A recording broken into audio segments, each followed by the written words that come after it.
Siddhartha Varadarajan, editor of The Wire, younger brother of Tunku Patanjali Varadarajan, who around 20 years ago, or even 10 years ago, was a senior journalist in America on the auspices of Rupert Murdoch until he turned against Murdoch and was sidelined.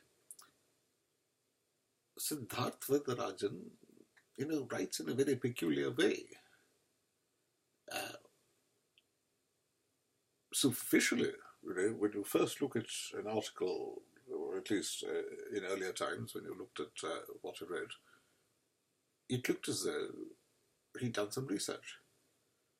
It was only, after you looked at it again, and after you asked other people, that you realized that it was nonsense. Now, the big question is, why is an American citizen, why does he leave America and go back to India, a country that he hates? What's the purpose? I think there is a Freudian explanation. Siddharth's father, Muthuswami Varadarajan, I might be pronouncing that wrong, he's a man I met. As a matter of fact, I'm a Tamil Brahmin, just as we're all Tamil Brahmins. And this man, Varadarajan, had gone to, I think his father was a corrupt IPS officer, or a corrupt policeman, and the son was a very corrupt IAS officer in UP. In fact, Sanjay Pratap Singh, who was on trial, and whose father was a UP IAS officer, said that Varadarajan was the king of corruption back in 84. So, in other words, you see, people from higher caste can be as corrupt as the others. But it's rare. I mean, it's not that usual. Manishankar Iyer is the worst shithead in the world. He is literally a person that everybody wants to slap and piss upon and urinate, micturate mightily upon. Because that man is niche. But, Varadarajan was not as bad as Manishankar Iyer.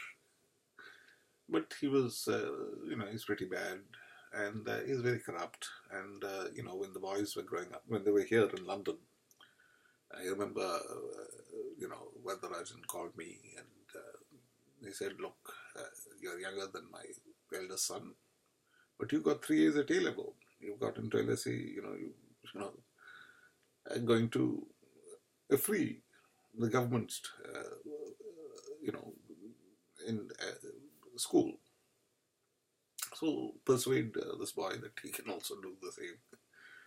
And I tried, but, the boy, this was Tunku, the elder brother, Patanjali, he said, no, he's a bit effeminate, he's a bit strange, he wants to go to a public school. And he said that, no, I'll go to Oxford, and I'll be a big barrister, I'll earn a lot of money by... And in a very cynical manner. Anyway, he didn't actually do any of these things because to be a good barrister, you have to be honest. You have to be, he was smart. He did become, he got to first, he went to Dulwich, he was a lecturer in the same way that in law. But he couldn't make the jump to being a good barrister because to be a barrister, you have to be honest, you have to be diligent, you have to have a command of the facts. You can't just write any shit that you like. That's why he moved to journalism, and under Rupert Murdoch's helpful wing, Rupert Murdoch. By the way, see, Tunku wrote a book attacking India about Kashmir. And Rupert Murdoch loved that. Because for him, India is a successor state to, the British Empire. And he just hates anything which stands the test of time, though his empire hasn't. Anyway, so, but of course, when Tunku tried to cross swords with Rupert, he got the sack. And, he's some sort of worthless academic now. And he is, it's really remarkable that Tunku Varadarajan has not written a single line which is either prolific or worth remembering. The same point can be made about his brother. And yet, the brothers are so different. I remember I went to, Varadarajan, he's our caste fellow, and he had invited me to dinner. And I met his wife, Usha. She was,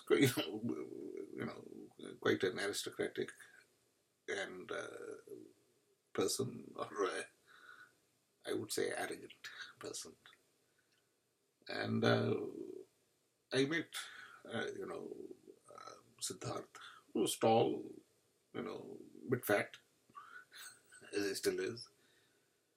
And, his brother used to call him a prole, a proletarian, and, tease him because the brother, was going to a public school, was a fee-paying school in Dulwich, while Siddhartha went to the, normal comprehensive school, the government school. But he showed no sign of resentment. He went on to the LSE, which I'd also attended.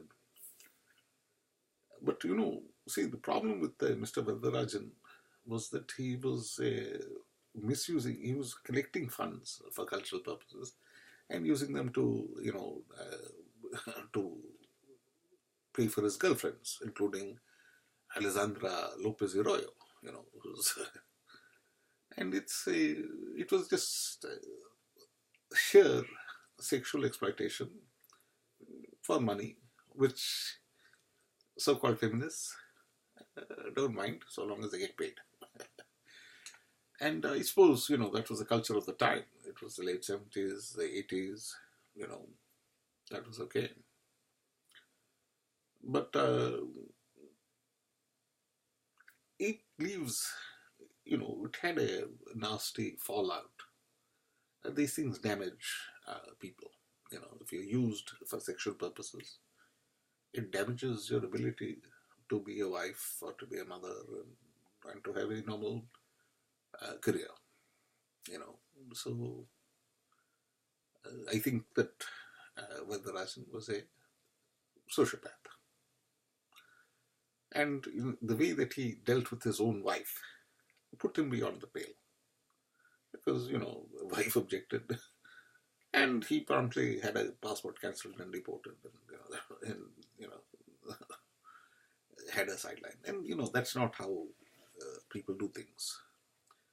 So, essentially, the Tamil Brahmin people, who otherwise would have respected him, after all, he was a smart guy who'd passed, got IAS, got a good number in IAS, and I think 56 or 54. He would have had a certain status. But basically, Tamil Brahmins shunned him. Hindus shunned the man. And he married some Muslim and, this worthless person. And, his corruption did not really help him. Because, you see, you should kind of have some shame in your corruption.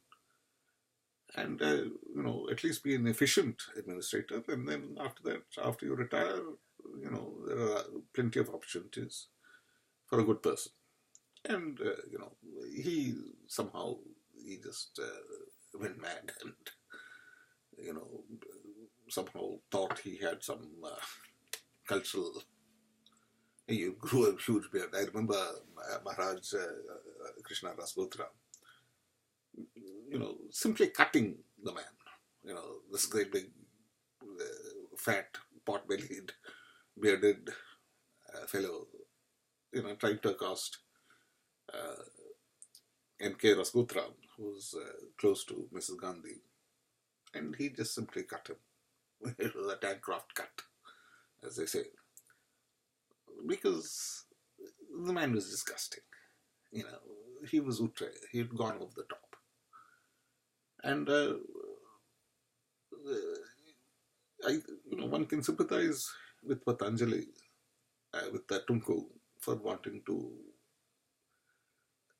get the things which a corrupt official gets, which is public school education, all this type of thing. In India, it doesn't help you. Siddhartha went the other way, but of course he took American, the moment he went to America, he took American, it was his choice. He chose America.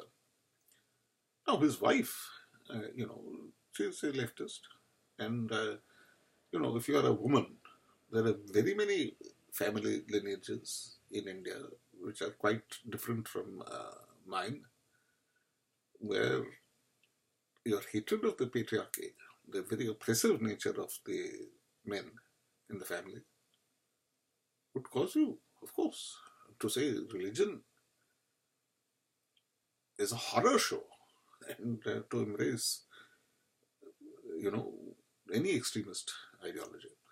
But you see, as I say, Siddhartha is a good, chap. He's not like Tunku, and even Tunku is effeminate, and he had some kind of problems based on probably father's very bad behavior. I think Varadarajan married a Muslim and, posing as some sort of cultural guru. And that will, of course, sour you, not just on Hinduism, but on Indian culture and on, but it is a puzzle as to why Siddhartha would return to India. And answer must be it's because of his wife, who was a genuine leftist and, Columbia type leftist. In other words, a complete idiot. Afghanistan, the Kalki nonsense which happened in the communist destruction of Afghanistan's chance to develop. It was fueled in part because one of their senior people had studied communism in Colombia. Colombia is just shit. It's just the left in Colombia is rubbish. The right, I don't know if there is a right, but Colombia, not a good college. And anyway, so these guys come back to India, and Siddhartha really won't engage with India. I think one of his colleagues said that the man didn't know what a kurmi is. That Siddhartha is the guy who's going, who or what is a kurmi? His father was a bloody UP IAS officer. He went to Mayo. I know what a kurmi is. I've never been to India. Since I left in 1970, at the age of 14. I mean, I've been there, for a few months. Not in. I've had very minimal contact with India, but I know what kurmi is. I know much more about the caste system because it's here in London. It's there in New York. It's there everywhere.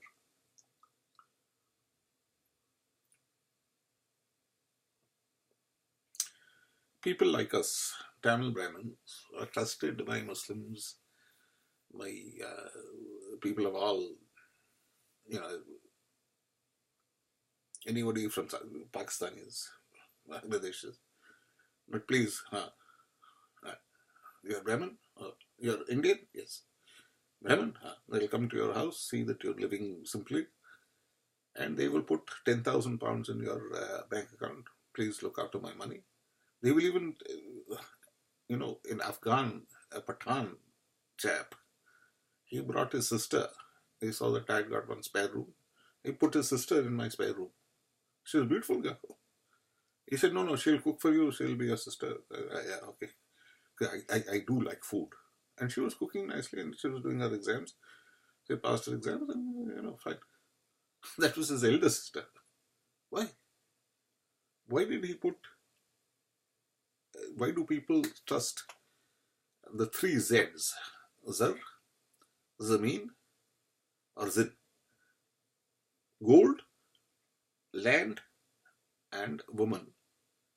To a Tamil Brahmin, answer is because we are so simple and so stupid. And so, come on. We're just simple people. But Varadarajan, Muthuswami Varadarajan, he was the exception to the rule. He was a opportunist, he was a sexual predator, he was a very corrupt man, and corrupt in a stupid way. I mean, there is a proper way to be corrupt in UP, and he exceeded it. And similarly, you see, this Siddhartha, he's not a bad guy. He's not a bad guy. He marries the leftist, but he's not a leftist. He is the son of his father. He's using the same sociopathic and not knowledge-based, but opportunistic type of tactics to gain,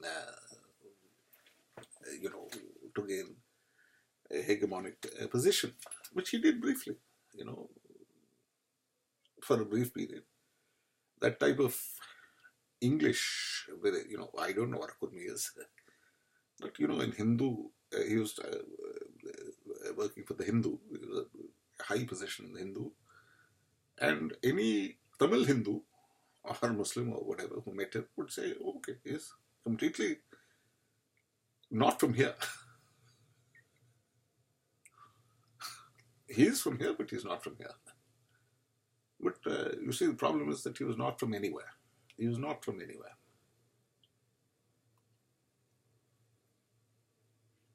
He was a nowhere man. And he had nothing to say, and he has nothing to say. It is impossible to read any article that he writes and find any elitic substance to it or any logical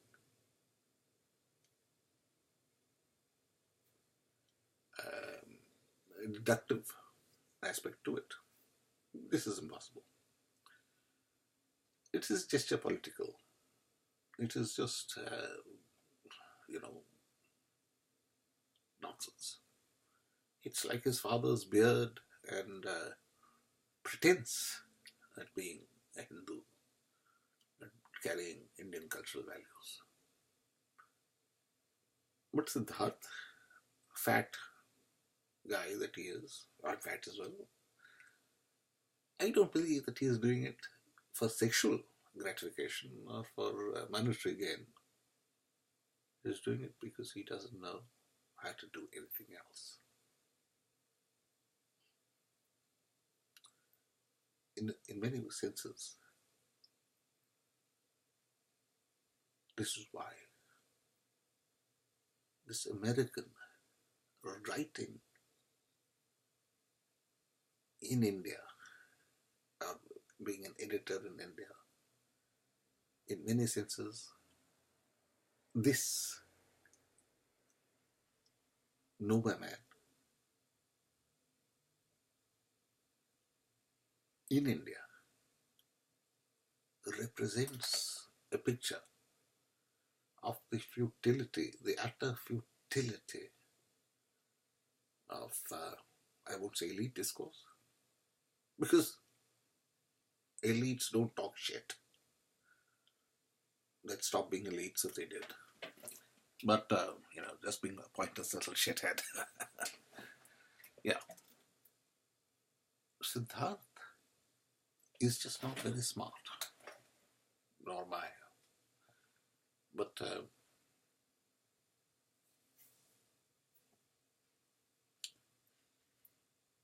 he is actively harming the country, and I can't say the same for myself. So he wins.